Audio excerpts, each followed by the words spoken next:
आखिरकार DC cinematic universe creature commando के साथ अब स्टार्ट हो चुका है। इसके लेटेस्ट 2 एपिसोड अब जियो सिनेमा में आ चुके हैं। वैसे जियो सिनेमा ने तो ठान ही ली थी कि वह इन एपिसोड्स को बिल्कुल रिलीज नहीं करेंगे। पूरे एक दिन डिले के बाद इन्होंने 2 एपिसोड जियो सिनेमा पर रिलीज किए।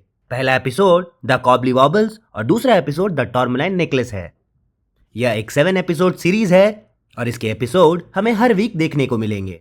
आज हम इस वीडियो में इन 2 एपिसोड्स का ब्रेकडाउन करेंगे और जानेंगे इनमें छुपे ईस्टर एग्स और डीसीयू कंटिन्यूटी के बारे में। तो चलिए बिना टाइम गंवाए शुरू करते हैं।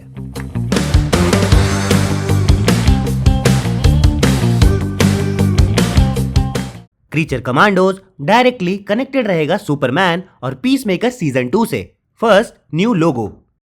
नया सीरीज डीसीयू को रीडिफाइन करेगा इस नए लोगो से। यह लोगो एक क्लासिक डीसीयू कॉमिक लोगो है जो हमें देखने को मिला था 1938 एक्शन कॉमिक सीरीज में। इसमें सुपरमैन अपने ओरिजिनल कॉमिक सूट में है। गोइंग फॉरवर्ड अब डीसीयू को यह नया लोगो रिप्रेजेंट करेगा। फ्यूचर में यह लोगो हमें इनहैंस होते हुए भी दिख सकता है। दूसरा, सुसाइड स्क्वाड कनेक्शन। इसके कैरेक्टर डायरेक्टली और इनडायरेक्टली कनेक्टेड है ओल्ड डीसी यूनिवर्स से, जैसे वॉलर, रिक फ्लैग फादर, वीजल और भी बहुत से कैरेक्टर्स। शो का स्टार्टिंग करेक्शनल कंपाउंड से होता है जो कि मिलता जुलता है सुसाइड स्क्वाड के उस कंपाउंड से। Third, son of थमस्कीरा।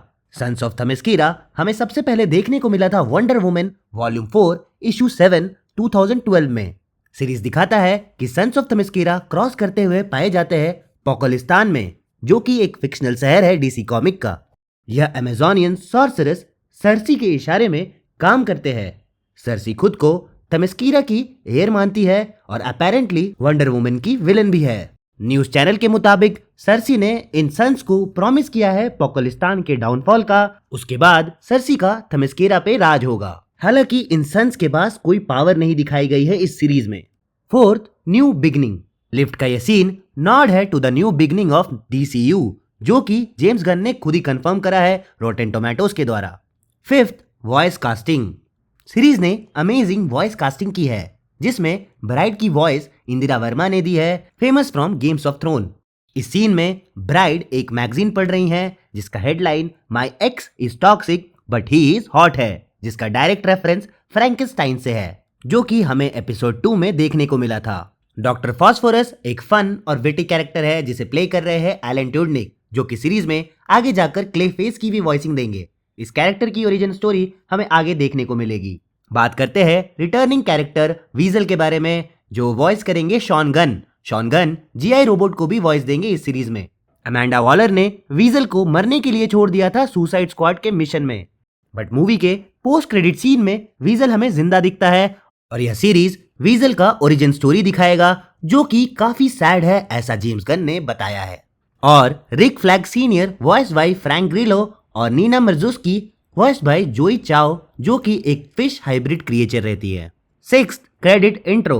James Gunn हमें खुद दिखते हैं अपने ओरिजिनल रूप में, as he is the mastermind of everything. So series animator और सीरीज रनर ने इन्हें सरप्राइज दिया है। Seventh, princess Ilana. Princess Ilana को वॉइस किया है मारिया वाक्लोवा ने। इन्होंने गार्डियंस ऑफ गैलेक्सी में कॉस्मो द डॉग की वॉइसिंग भी की है और जेम्स गन इनके साथ रेगुलर कोलैबोरेट भी करते हैं। प्रिंसेस इलाना रिक फ्लैग सीनियर का मिडिल नेम बिल तक जानती है। मेरे हिसाब से यह सीरीज की विलेन हो सकती है, सो ध्यान रखिए इस कैरेक्टर पर going forward. 8, GI robot and Nina connection. Comic book में जीआई रोबोट के क्रिएटर प्रोफेसर मजोस्की होते हैं, जो कि नीना मजोस्की के फादर है। तो शायद यह स्टोरी हमें आगे जाके देखने को मिले इस सीरीज में। इनकी बॉन्डिंग हमें एपिसोड 2 में देखने को भी मिली थी। 9th, white tourmaline necklace. Bride और नीना को ट्रैक करते हुए सर्सी और सन्स ऑफ थमस्कीरा पहुंच जाते हैं उस ओल्ड कैसल में, जहां हमें द ब्राइड की ओरिजिन स्टोरी पता चलती है और हमें यह भी पता चलता है कि क्यों ब्राइड फ्रैंकेनस्टाइन से नफरत करती है। उसके बाद सर्सी और द ब्राइड की लड़ाई होती है, बट वह नेकलेस सर्सी को क्यों चाहिए यह अभी तक पता नहीं चलता है। 10th, Shaggy cameo. James Gunn की पहली मूवी स्कूबी डू से कैमियो करते हैं शैगी डीसी यूनिवर्स में। शैगी के हाथों में एक सिगार होती है और यह एक फाइट सीन के बीच में दिखाया जाता है। तो ये था हमारा Creature Commandos episode 1 and episode 2 break down and Easter eggs. हमें इस एनिमेटेड सीरीज से बहुत कुछ जानने को मिला है नए डीसी के बारे में। अगर वीडियो पसंद आया हो तो लाइक, शेयर और सब्सक्राइब जरूर से जरूर करें। धन्यवाद।